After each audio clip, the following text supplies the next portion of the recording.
again. So I'm doing my entire workflow for a set of black and white headshot portrait. I don't know, I'm calling them French. I don't know why I'm calling them French kind of style images. And I thought you might want to see the whole thing from beginning to end and how I do my processing. So this was a workshop shoot where I was teaching different black and white photography, different sort of techniques. And this set here of the lovely Ellie in the middle that you can see was part of this close-up, dramatic kind of black and white set. So I shot them in black and white. I did shoot them in black and white, but because I was shooting raw, they've reverted back to color when I get them into Lightroom. And this is correct. This is exactly what I want, because if I process the black and white, I want to be processing that myself and choosing exactly the tones and everything I want. So I'm going to select all the images, and I just tend to click on one that I like. And just go to any one that I kind of like in there, and I might flick through and have a look, because I like a few of those. They're all quite nice. And have a look in, and yeah, they're looking lovely. Looking good. Okay, so let's see. I don't know why, it doesn't really matter, because I'm going to be processing all of these together, but I do like to just pick sort of one that's a favorite when I do this. And perfect. So we're coming in. So to get this kind of effect, I was shooting on f4 and I shoot on medium formats. This was quite risky, so sometimes I had a little bit of focusing where Ellie would maybe move or I would slightly move. So I'm just checking on my focus on a lot of these, but I'm happy with this. So first thing I'm going to do is jump into develop mode, and I'm going to lose my bar. I'm going to hit the black and white button, and it's going to give me a very flat, very boring black and white. Now, black and whites do tend to work quite nicely if the person is sort of blonde and light haired anyway, so that's not unpleasant. But now I can play with my highlights, play with my shadows, and choose the range that I want. So I'm going to pull the highlights down just to keep that detail, and with the shadows ever so slightly lift. And if I go down now to my black and white mix, I can now play with the settings. So you can see the red's affecting the lips, the orange is affecting the skin, the yellow is affecting the hair. So I can now choose how I want this to look. So I am going to play with the skin first, and I'm going to ever so slightly, so where we are here, just slightly lift and brighten up a tiny bit. Instead of doing my highlights, because that would affect the rest of it, I can lighten this way. With the yellow, I'm going to add a bit more, so that adds a bit of a glow. And again, with the red, just pulling that up a little bit. Let's pull the skin down a tiny bit more. Now we've done that. That processing looks lovely. I think that's really, really nice. And the next thing I want to do is I'm going to add a little bit of color grading. Now, I do tend to do this in Photoshop when I'm doing my black and whites, but if all the image is going to need is a little bit of the basic cleanup, a skin edit, a few hairs and things like that, and I'm not going to be doing a lot of editing, there's no reason I can't do this in Lightroom. And I quite like using the Lightroom color grading. So let's go on to my shadows first. Now I think for this, I want it to be a quite warm tone. So I'm going to go firstly over with my shadows into the reds, and then straight over into my highlights and whack in some yellows just in here, and then I can pull that down. Now it's going to remain contrasty. I'm not playing with the luminance here at all. I want it to remain contrasty, but it's going to give an illusion of being more soft and pastel because the colors are going to be so complementary. Come around. Now, I don't normally play with midtones, especially when I'm doing black and whites. I usually do a nice sort of strong shadow and either a complementary or completely contrasting highlight. But I always like to have a look, see what I think. And what I tend to do is just click on a color, move it around and just see where it's affecting. Now with a light toned black and white like this, the midtones is going to affect a lot of it. So I'm not going to want that quite so powerful. Let's have a look.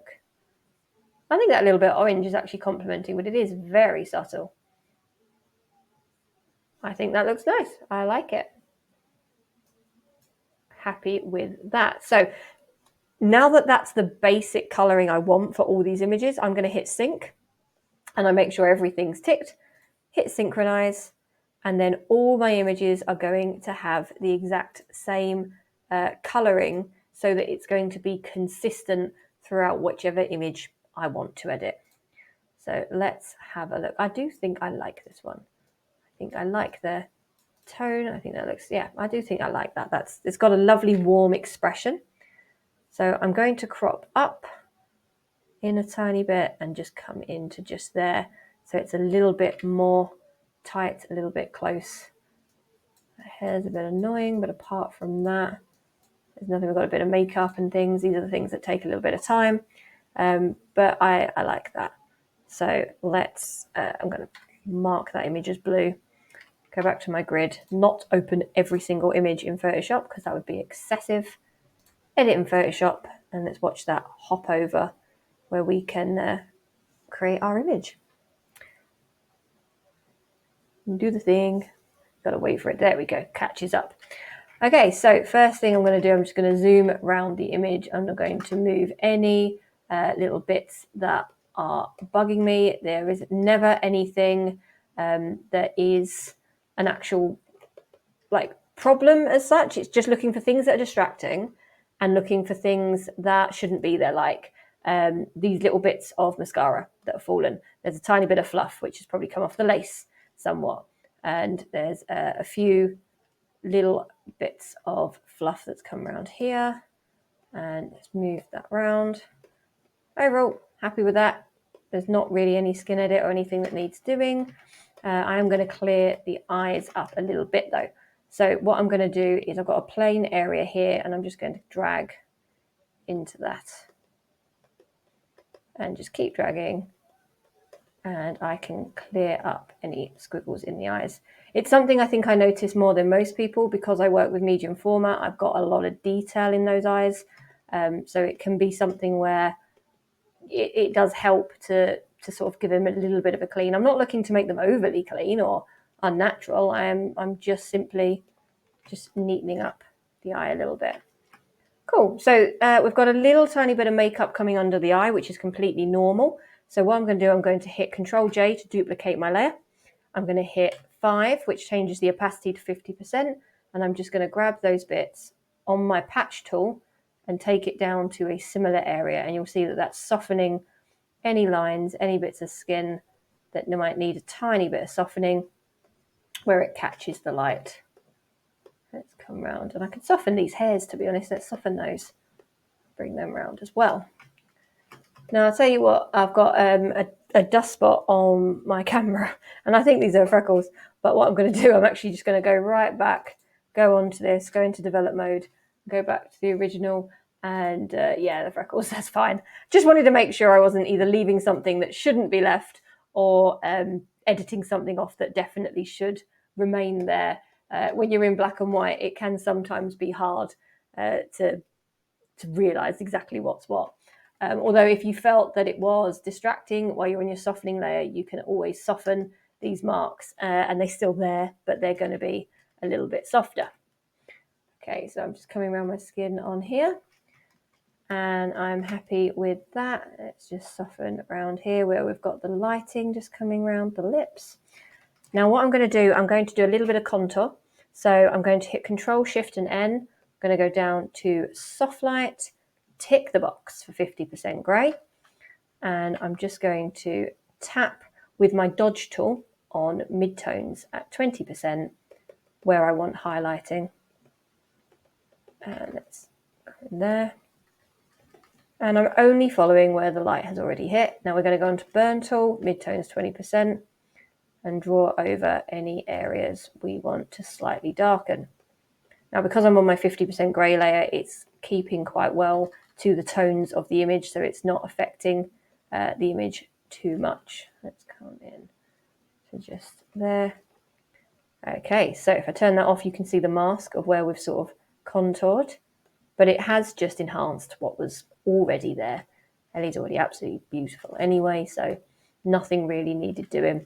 Now I'm going to tone the shirt down a little bit down here, just a tad, to come down into there. And I think that's looking really nice. Now I might want to add a little bit more haze coming into it. So what I'm going to do, I'm going to duplicate my bottom layer, move it right to the top, hit Control U and whack my lightness up until I can only just see it. Then I'm going to hit Control B and warm this layer up. Oh, adding green accidentally. Warm this layer up so it sort of matches where we were.